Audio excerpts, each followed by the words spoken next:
Colocar mensagem no YouTube depois, se quiser dar uma olhadinha lá, tá? Não estou gravando direto, depois eu ponho, tá?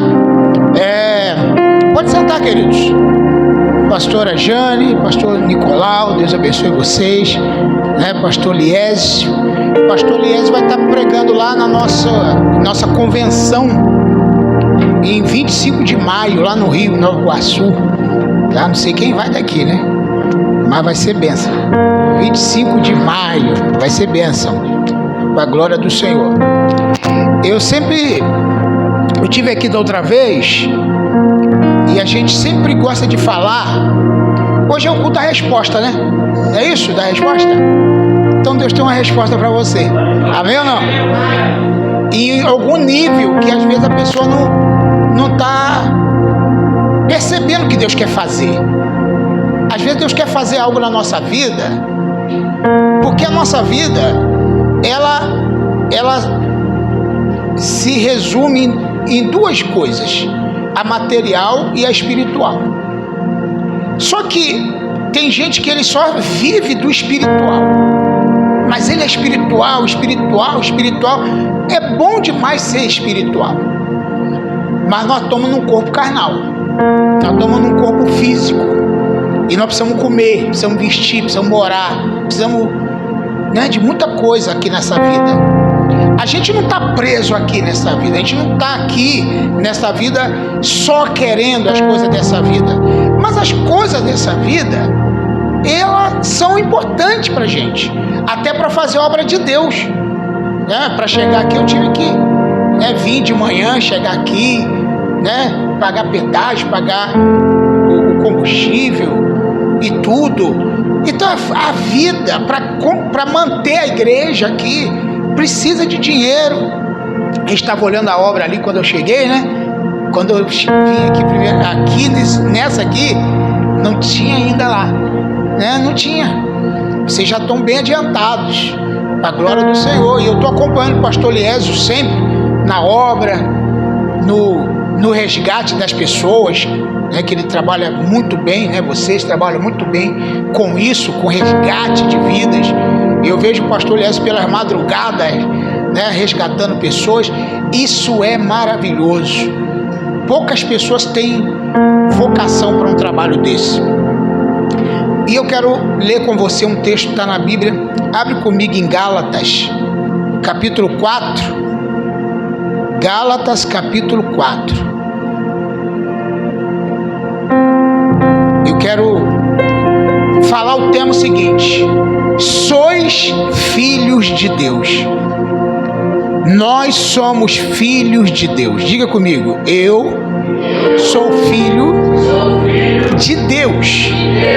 Quando a gente fala que somos filhos de Deus, tem gente que ele não consegue mensurar essa palavra filho de Deus. É muito grande. Olha o que diz o versículo 7. Assim você não é mais escravo. Gálatas 4, versículo 7. E outra versão é: assim que vós não sois mais servos, mas filhos. E por ser filho, Deus também tornou o quê? Herdeiro. Já parou para pensar essa palavra? Herdeiro. Todo filho de Deus é herdeiro. Amém ou não? Eu trouxe aqui alguns livros aqui. Eu tenho autoria de 4 livros, mas eu trouxe o meu e outros aqui, ó, que eu tirei da minha biblioteca. Para quem quiser, né, sobre esse assunto que eu vou te falar. Esse homem aqui, ó, Gustavo Cerbasi, é um investidor. Ele ensina tudo sobre investimento financeiro. Às vezes você não sabe como fazer investimento, né? Eu não tenho dinheiro para investir, mas pouquinho você consegue. Esse livro aqui é interessante, tá? Ensina como você consegue economizar, fazer investimento, parar de gastar demais, parar de gastar com bobagem, investir em coisas importantes, tá? Aí eu vendo esse livro aqui, é o único que eu tenho. Se você quiser, R$30. Agora tem um aqui muito interessante. Toda vez que eu trago um livro desse aqui, a pessoa fica. Casais inteligentes enriquecem juntos. Isso aqui é para o casal ler junto. Casais inteligentes enriquecem juntos. Também do Ricardo Cerbasi. Esse livraço aqui é muito interessante. Porque às vezes o casal, um quer economizar, outro quer gastar, né? Um é econômico, ele é controlado, e o outro é gastão. Então, o casal inteligente enriquece juntos.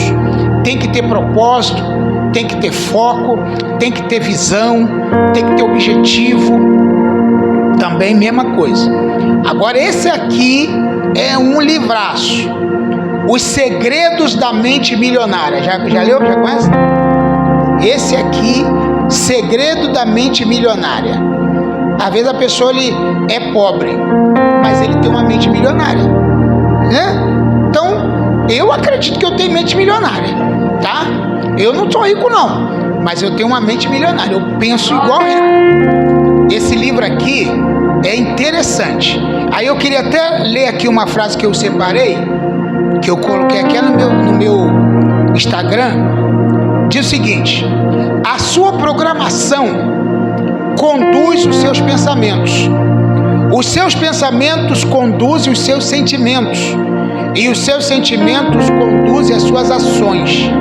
E as suas ações conduzem aos seus resultados. Aí eu tenho outra aqui.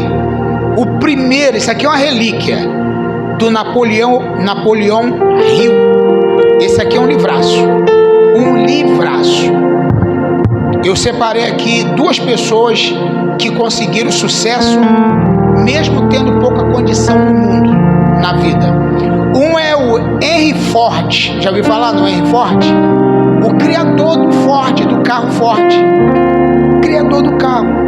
Que era pobre e possuía pouca educação, sonhou com uma carruagem sem cavalos e partiu para trabalhar com as ferramentas de que dispunham, sem esperar que uma oportunidade viesse bater em sua porta. E agora a prova do seu sonho é visível no mundo inteiro. O carro da Ford. Ele sonhou que poderia montar uma carruagem sem cavalo e criou o primeiro carro da Ford. Henry Ford. Interessante, né? Então você também pode. Outra aqui, Thomas Edison. Já ouviu falar em Thomas Edison? Aqui, ó, o criador da lâmpada. Sabe quantas vezes Thomas Edison errou? 10.000 vezes para até fazer a primeira lâmpada. Thomas Edison sonhou com uma lâmpada elétrica.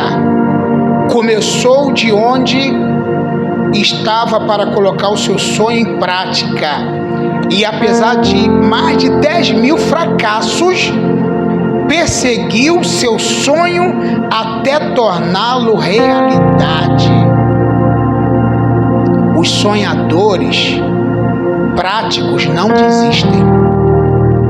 Esse aqui é um livro que você não vai achar. Hoje tem outras edições do Pense e Enriqueça, Napoleão Hill. Mas esse aqui é uma relíquia, uma das primeiras edições desse livro. Então aqui ele conta a história de muitos homens que eram pobres, mas tinham uma mente de sucesso. Pessoas que perseguiram e foram atrás dos seus sonhos e conquistaram. E eu tenho meu livro aqui, um dos livros que eu tenho, que é uma escola bíblica sobre o Espírito Santo. São 13 lições sobre o Espírito Santo. Muito interessante esse livrinho aqui, que aqui eu conto, eu falo sobre o nome do Espírito Santo, as funções do Espírito Santo, os símbolos do Espírito Santo, como ele agia no Antigo Testamento, como ele agiu no Novo Testamento, como ele age hoje. Então, se você quiser depois, esse do Espírito Santo eu tenho bastante ali, mas de cada um que eu falei só tem um de cada, tem 4 livros, um de cada, tá bom? Glória a Deus. Quem vai anotar hoje a palavra aí? Amém? Vai anotar? Glória a Deus. Então vamos lá. Primeiro, vamos fixar em Gálatas 4, versículo 7. O apóstolo Paulo, que escreveu os Gálatas, ele começa dizendo o seguinte, olha, porque se você ler o versículo 4, quem já está com a Bíblia aberta aí para a gente ler o versículo 4? Do capítulo 4, nós vamos ler o versículo 4. Está com a Bíblia aberta aí? Já pode ler? Você pode ler? Pode? Então lê. Mas vindo a plenitude dos tempos, Deus enviou seu Filho, nascido de mulher, nascido sob a lei. Vindo a plenitude dos tempos. Quando foi que Jesus veio? Na plenitude dos tempos. Num tempo de muita ignorância, de muitas trevas. A palavra trevas significa ignorância. Jesus veio nesse tempo. Sabe aqueles 400 anos de silêncio que toda a Bíblia tem, mais ou menos aí 4 páginas em branco, quase toda a Bíblia tem, entre Malaquias e Mateus? Ali são os tempos de trevas, aonde Deus não se comunicava com o povo. Durante 400 anos Deus ficou em silêncio. Ali era chamado tempo das trevas, aonde não se havia conhecimento. Por várias vezes Deus parou de falar com os homens, por várias vezes. Se você for ler, por exemplo, lá no livro de Samuel, a Bíblia fala também que quando Samuel nasceu e Deus começou a revelar as coisas para Samuel, era porque Deus tinha parado também um período de falar com os homens. A Bíblia também diz que Deus ficou um tempo sem falar com Abraão.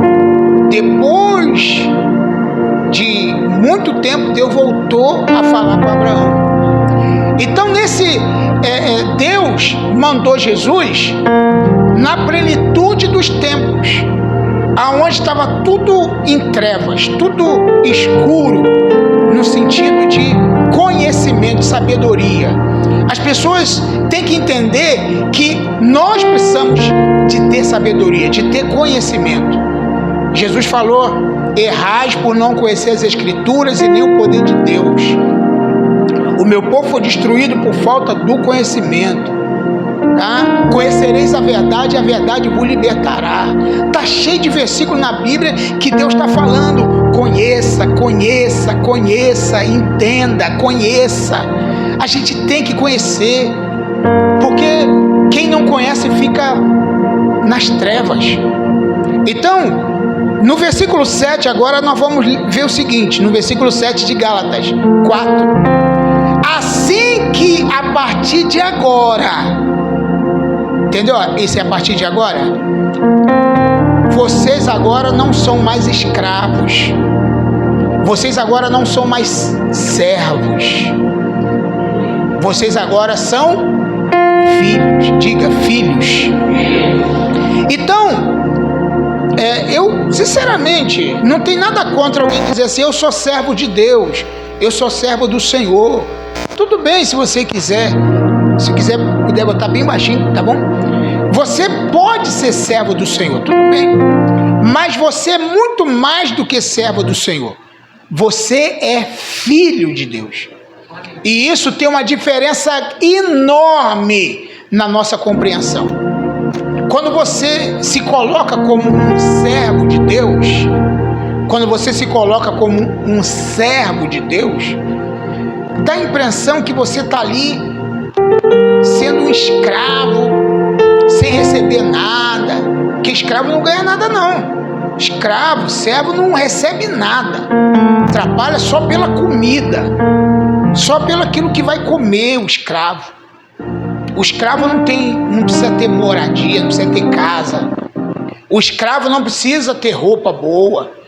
O escravo não precisa comer bem. O escravo não precisa, porque ele é escravo.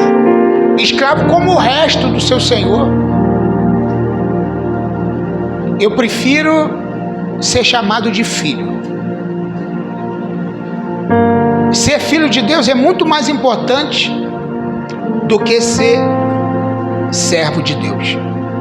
Então diz o texto: você agora não é mais escravo. Diga: eu não sou mais escravo. Eu não sou mais escravo. Aliás, o teu Fernandinho tem um louvor que fala: eu não sou mais escravo do medo, sou filho de Deus. Já ouviu? Eu não sou mais escravo do medo, eu sou filho de Deus. Você não é mais escravo, você agora é filho. E se você é filho, você também é herdeiro. Diga herdeiro. Então, o herdeiro é o quê? Aquele que herdou tudo do pai. Interessante isso, né? Quer ver outro versículo interessante aqui? João capítulo 8, 35. Abre lá a Bíblia. João 8, 35 diz o seguinte: ora, o servo não fica para sempre em casa. Ou em outra versão, o escravo não fica para sempre em casa. O filho fica para sempre. Vamos imaginar uma pessoa que é escrava, trabalha para o seu senhor, para um patrão. Ele é servo, trabalha numa casa, né? Trabalha numa empresa, trabalha numa casa de família. Aí, essa pessoa que trabalha nessa casa, um dia ela é mandada embora. Por mais que você fale assim: meus patrões me tratam como filho, mas não é filho. Eles podem até te tratar porque estão interessados no seu trabalho. Mas eles, um dia, quando você não servir mais, eles vão te mandar embora.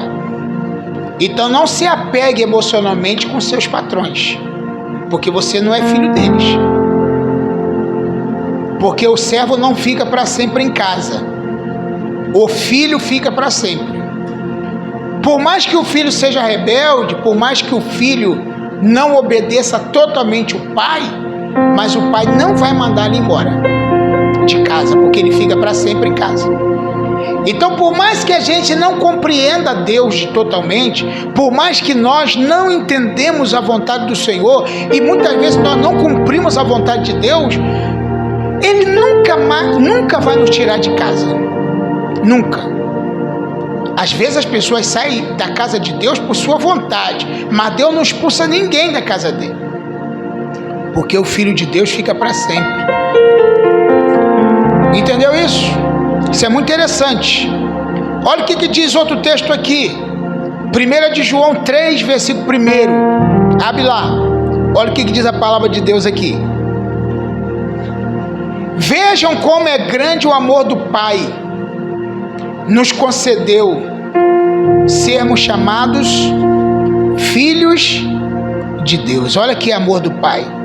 Ele nos concedeu a oportunidade, a chance de sermos chamados filhos de Deus, o que de fato somos. Por isso o mundo não nos conhece, porque não o conheceu. O mundo não sabe quem é você, o mundo não sabe quem sou eu. Eles pensam que o mundo acha que eu sou igual a eles, que você é igual a eles, mas não é. Então a Bíblia fala que esse foi o grande amor de Deus Pai para conosco. Ele nos concedeu sermos chamados filhos de Deus. Já está parando para pensar a profundidade de sermos filhos de Deus? Outra coisa que a gente precisa entender, eu li em 1 João 3,1, né? Agora, olha aqui no João Evangelho, João 1,12, esse é muito conhecido. João 1,12, eu estou lendo vários versículos, quero falar uma coisa para vocês aqui. Olha o que diz o texto. João 1,12. Contudo, aos que receberam, aos que creram em seu nome, deu-lhes o direito de tornarem filhos de Deus. Quem se tornou filho de Deus? Aqueles que receberam Jesus e creu no nome de Jesus. E a partir desse momento que você recebeu Jesus e que você creu no nome de Jesus, você passou a ser filho de Deus. Olha que coisa interessante.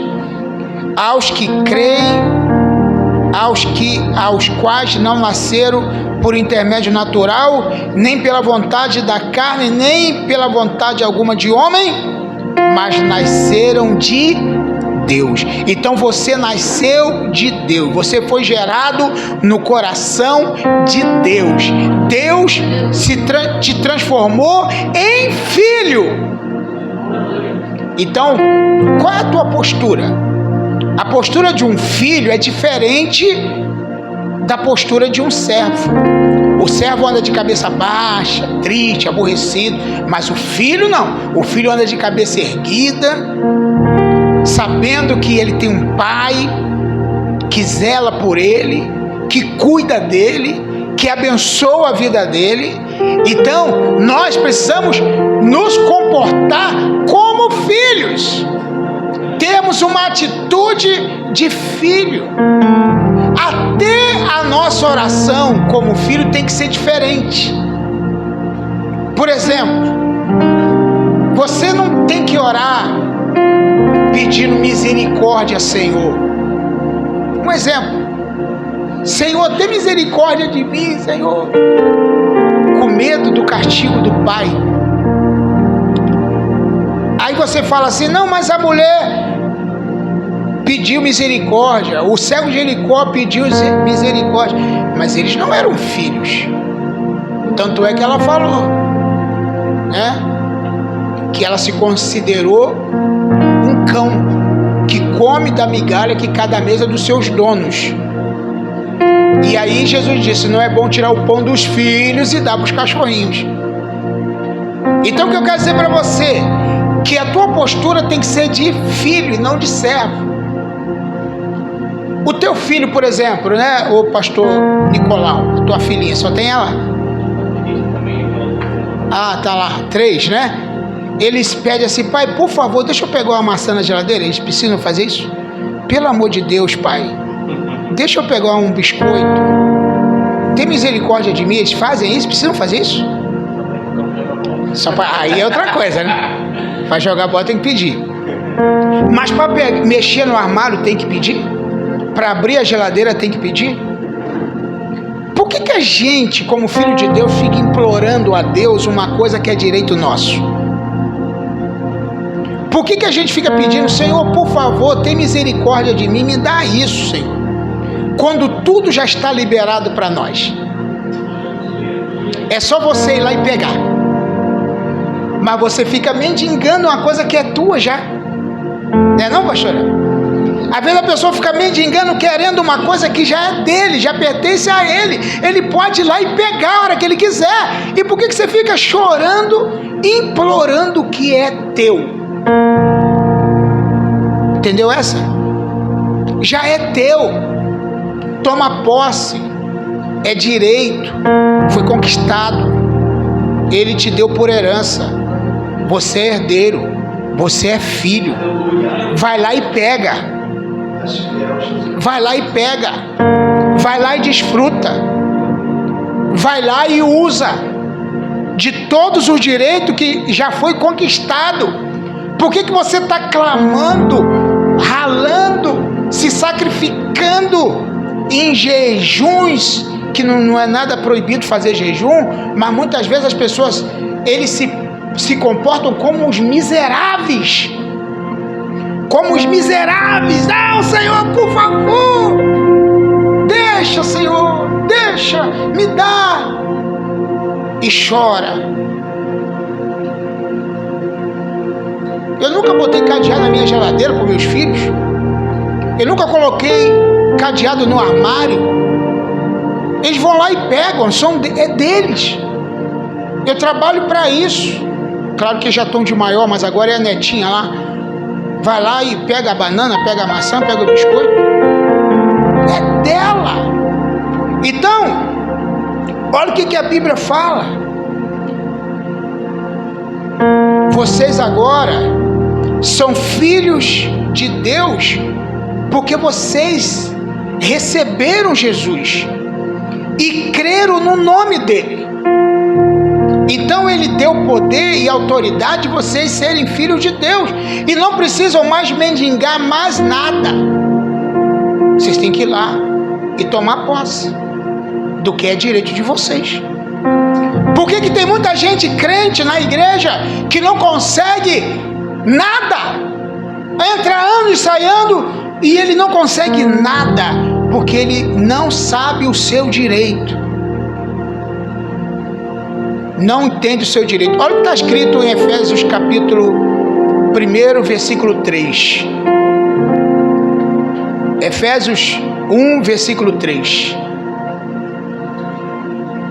Olha o que o texto fala sobre isso. Abre lá. Quem abriu?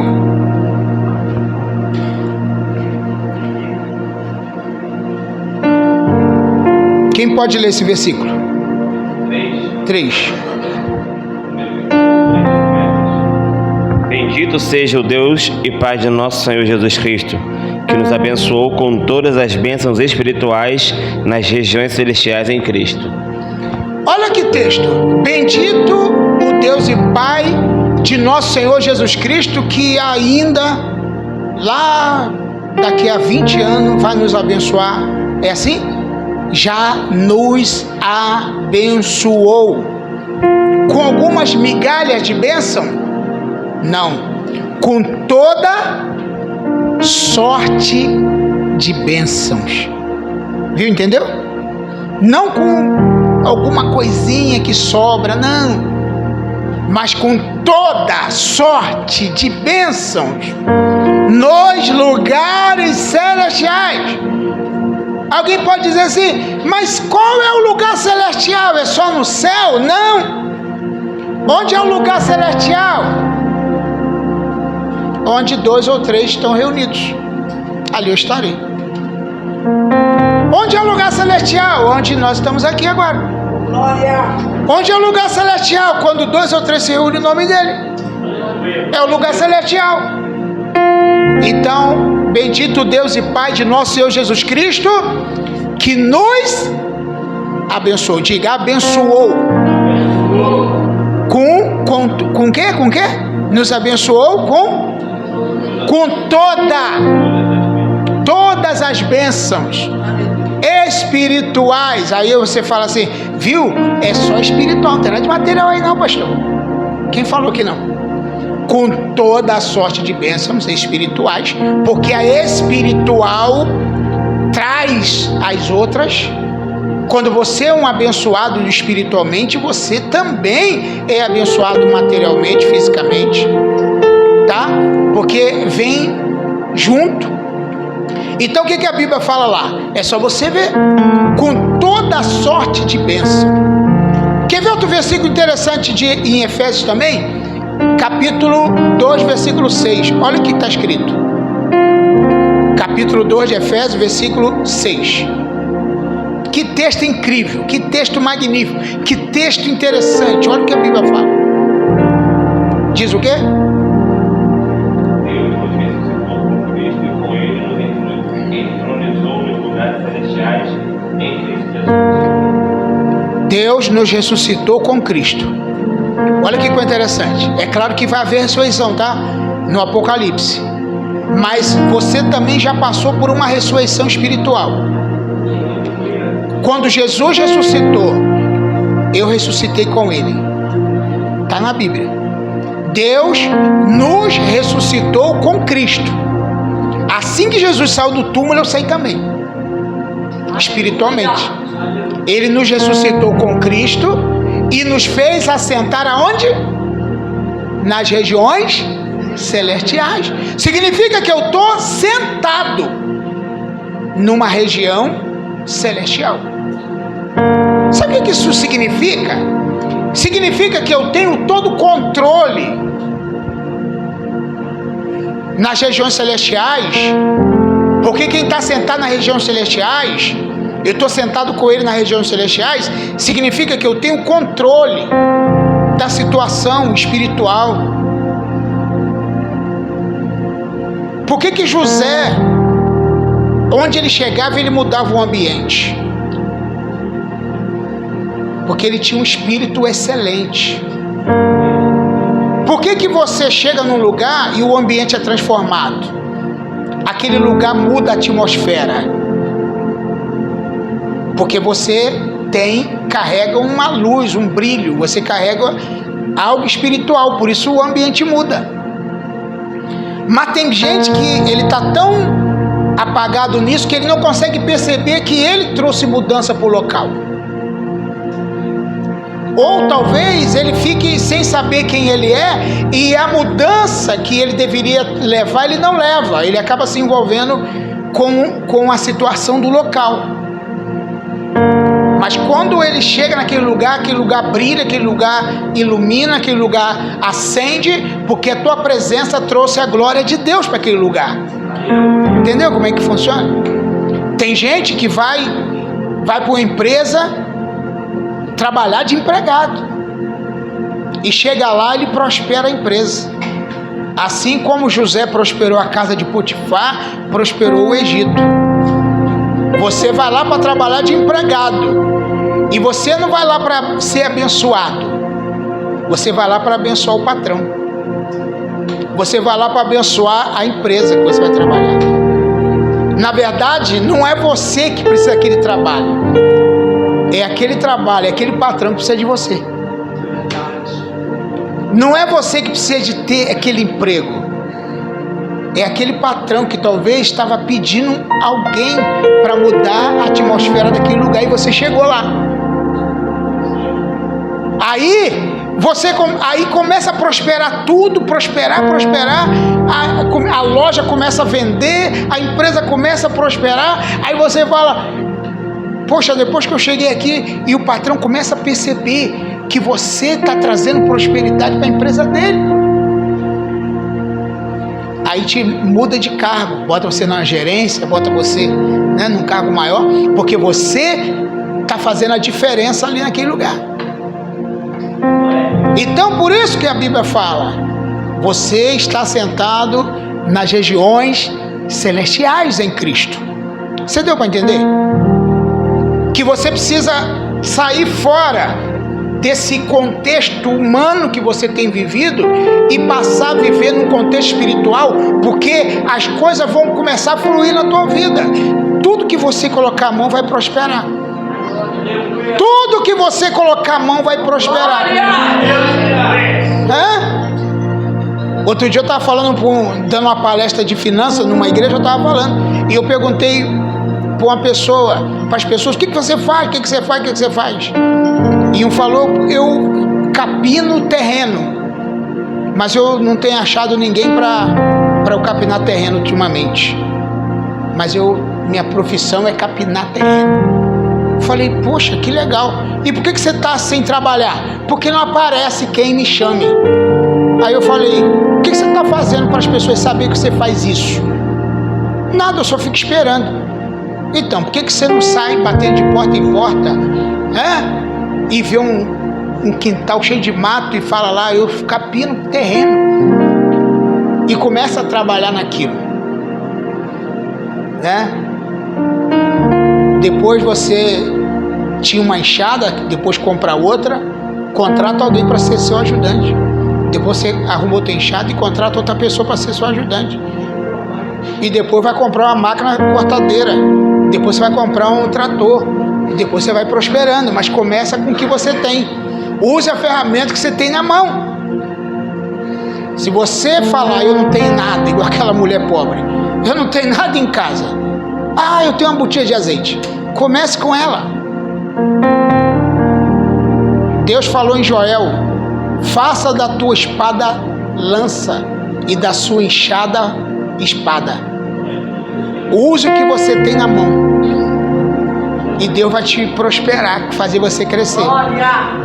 Sabe por quê? Porque a igreja precisa de gente próspera, né? Tô vendo ali na frente, o pastor está querendo colocar logo a laje ali, o telhado lá, e está precisando de você para injetar dinheiro lá.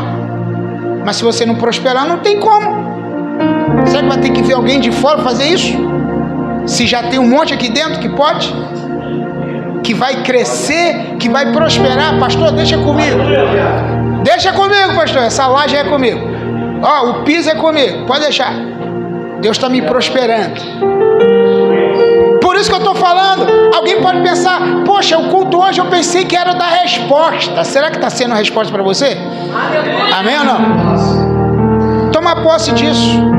Dessa resposta que Deus está te dando. Para você crescer. Para você prosperar. Para você evoluir.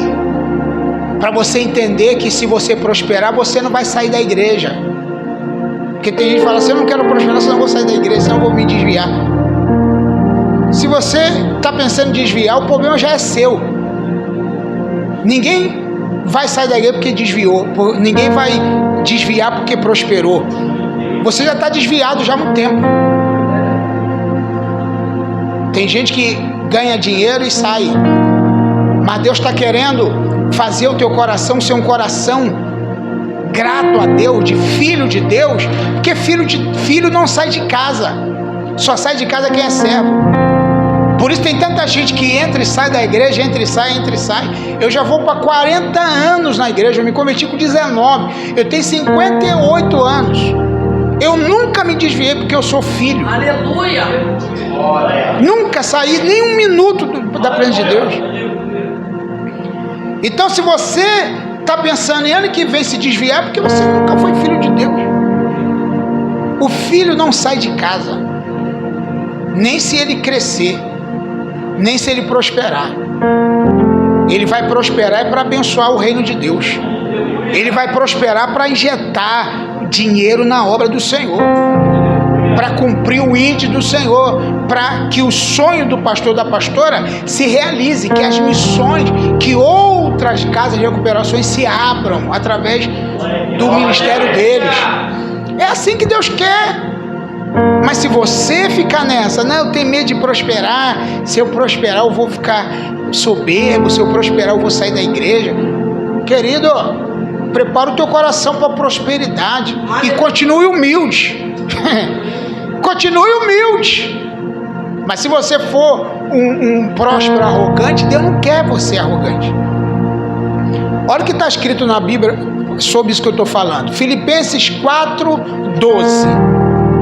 Tem muita gente que não sabe esse versículo, não sabe cumprir isso aqui. Mas olha bem o que diz Filipenses 4:12. Paulo falando uma coisa interessante. Filipenses 4:12. Sei estar abatido e sei ter abundância. Em todas as coisas estou instruído, tanto a padecer fome como a ter prosperidade. Posso, versículo 13 agora, todas as coisas naquele que me fortalece. Entendeu isso? Para você entender o versículo 13, você tem que entender o 12 primeiro. Eu gosto do 13, mas entendo o 12. Eu sei estar abatido. Sei também ter abundância. Eu vivo bem com Deus, tendo ou não tendo. O dia que eu não tenho, eu estou bem com Deus. E o dia que eu tiver também, eu estou bem com Deus. Eu não vou sair da presença de Deus só porque eu prosperei. Eu vou continuar na presença do Senhor. Por que Deus não dá prosperidade a muita gente? Porque Deus sabe lá na frente o que vai acontecer. Então você tem que preparar o teu coração para lá na frente. Você tem que preparar a tua vida lá na frente. Deus quer sondar o teu coração. Deus quer sondar o teu coração. Ele quer saber se você realmente é um filho. Mas se você começa a botar um dinheirinho no bolso e já começa a rapar fora, Deus trava a prosperidade. Lá na minha igreja tinha um rapaz que ele desempregado era uma bênção. Olha, na igreja orando, não perdi um culto. Arrumou um emprego, pronto, acabou a pessoa. Parou de vir à igreja. Ele antes era usuário de drogas, voltou a usar só porque voltou a trabalhar. ficou trabalhando, o primeiro salário ele acabou em 4 dias, o salário dele todo. Sabe por quê? Porque ele não sabe viver na prosperidade, só sabe viver na miséria. Tem gente que só sabe viver na miséria. Ele não sabe viver na prosperidade, viver debaixo da bênção do Senhor. Entendeu como é que funciona isso? Para que Jesus veio? Qual o objetivo que Jesus veio? Ele veio me salvar. Sim, claro que ele veio te salvar. Mas ele também veio te prosperar. Prosperar os teus filhos, prosperar a tua família. Amém ou não? Entendeu? Olha o que está escrito em 2 Coríntios capítulo 9, versículo 8. Segunda carta de Paulo aos Coríntios, capítulo 9, versículo 8.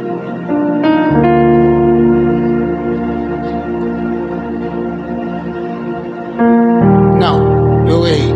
É o contrário. Capítulo 8, versículo 9. É o contrário. Capítulo 8, versículo 9.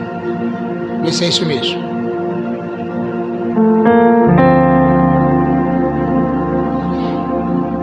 É isso mesmo. Diz assim: já sabeis a graça do nosso Senhor e Salvador Jesus Cristo, que sendo o quê? Abriram aí 8, não?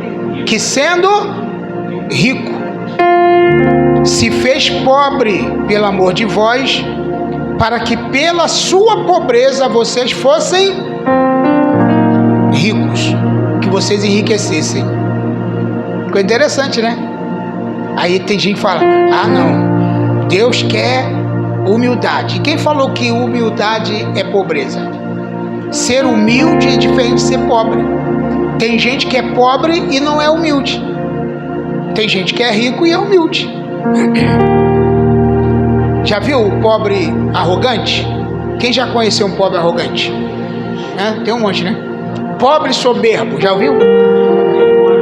Aquele que parece que tem um rei na barriga. É o pobre, né? Pobre soberbo. Então, Deus quer o seguinte: que você tenha prosperidade. Quem diz aqui, para que sabeis a graça do nosso Senhor Jesus Cristo, que sendo rico, por amor de vós se fez pobre, para que pela sua pobreza vocês enriquecessem. Quem está fazendo força para crescer aí, prosperar? Quem está fazendo? Está trabalhando? Você está vendendo alguma coisa? Você tem que vender, você tem que comercializar, você tem que negociar. O que é prosperar? É você comprar barato e vender mais caro. Você tem que comprar e vender. Comece com pouco, mas comece. Eu vendo desde 8, 9, 10 anos. Com 12 eu lembro de tudo. Que eu vendia sacolé, vendia sorvete, vendia coxinha na cestinha, saía vendendo, gritando. Até hoje eu vendo. Então nós precisamos o quê? Crescer e prosperar. Mas eu não sei vender. Quem falou que você precisa saber? Porque não precisa, todo mundo vende. Uma criança quando nasce já sai vendendo. Nasceu,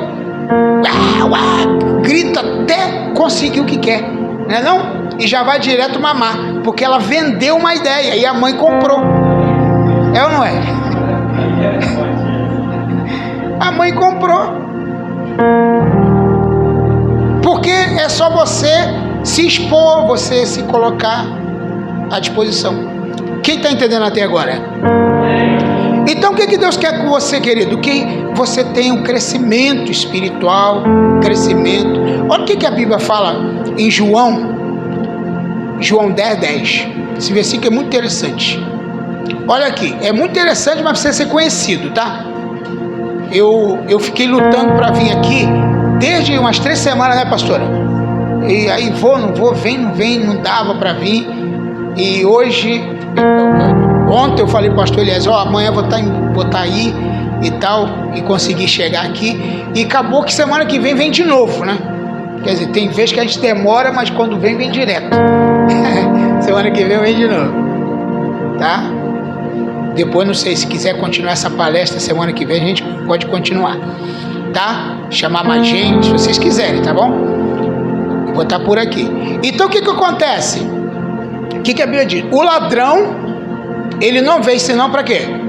Matar, roubar e destruir. Aí, mas eu vim para que tenham vida e a tenham em... Entendeu? Ou a gente está lendo a Bíblia ao contrário? Tem gente está lendo a Bíblia ao contrário, está entendendo a Bíblia. Jesus veio para te trazer abundância. Ah, mas é quando chegar no céu. Não está falando disso. Se o diabo veio para destruir aqui, Jesus também veio para dar abundância aqui. No céu é outra história. Então a gente tem que ter essa percepção da palavra. Entendeu como que funciona? Então Deus quer fazer de você um mais que vencedor, como diz a Bíblia. Ele quer fazer você campeão, como diz a palavra. E sair crescendo, irmão. Vamos sair desse desemprego aí. Ah, não consigo emprego. Quem fala que você precisa estar empregado para trabalhar? Ah, eu só trabalho empregado. Será que você não sabe fazer outra coisa?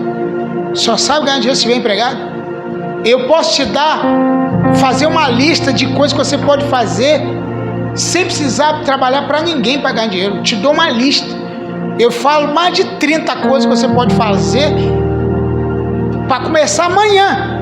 Do zero, sem nada, sem dinheiro nenhum. Eu te dou uma lista de 30 coisas que você pode começar amanhã sem precisar de dinheiro nenhum para começar.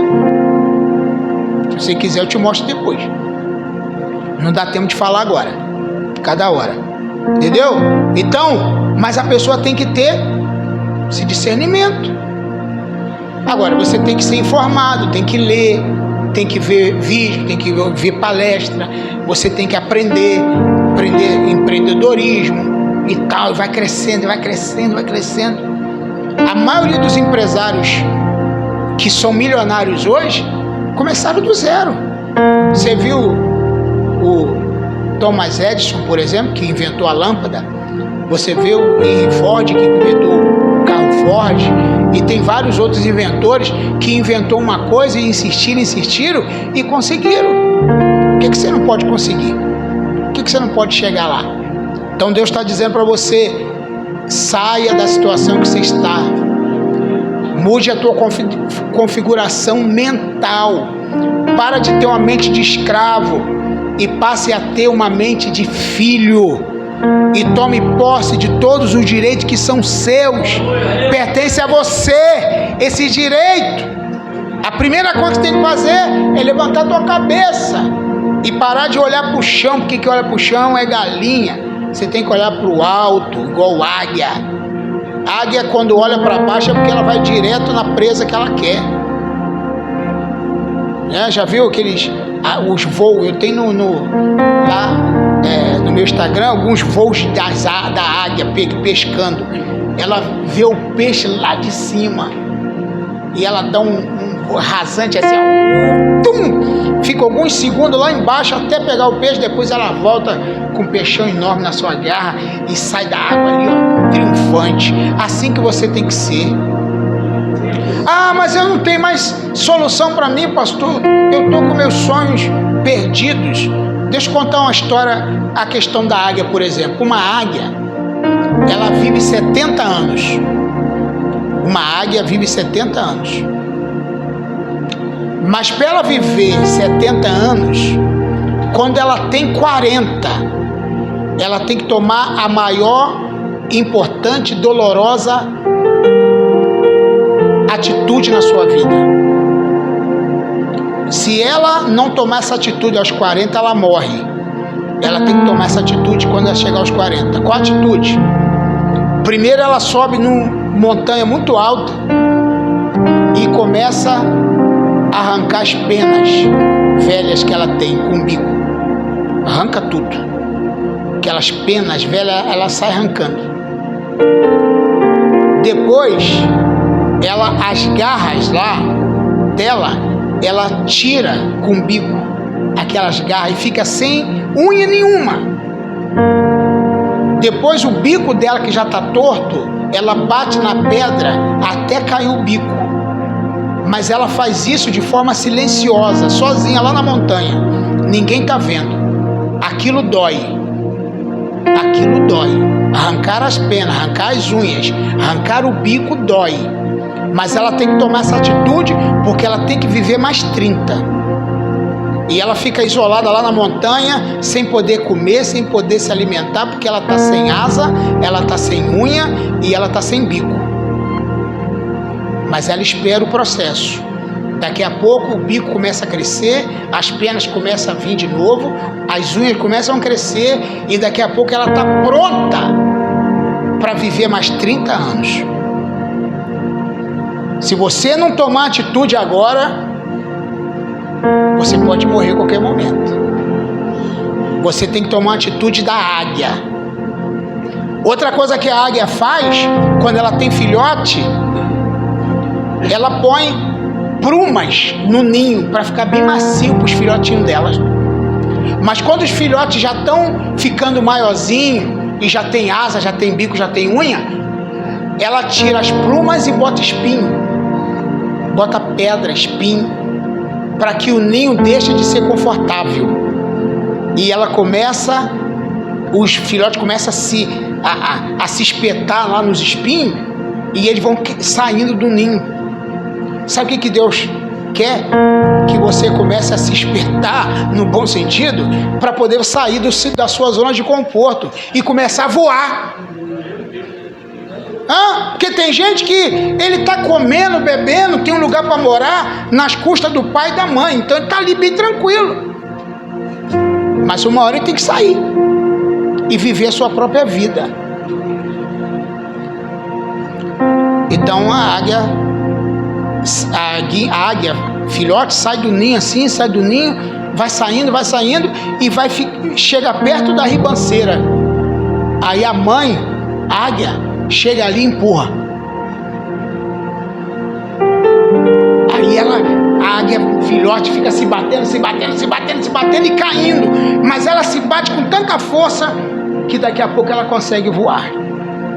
Algumas morrem, outras conseguem. Mas a gente precisa sair da zona de conforto e fazer aquilo que precisa ser feito. Quem está entendendo até agora? Amém? Nós vamos terminar aqui por cada hora. Deus abençoe sua vida poderosamente.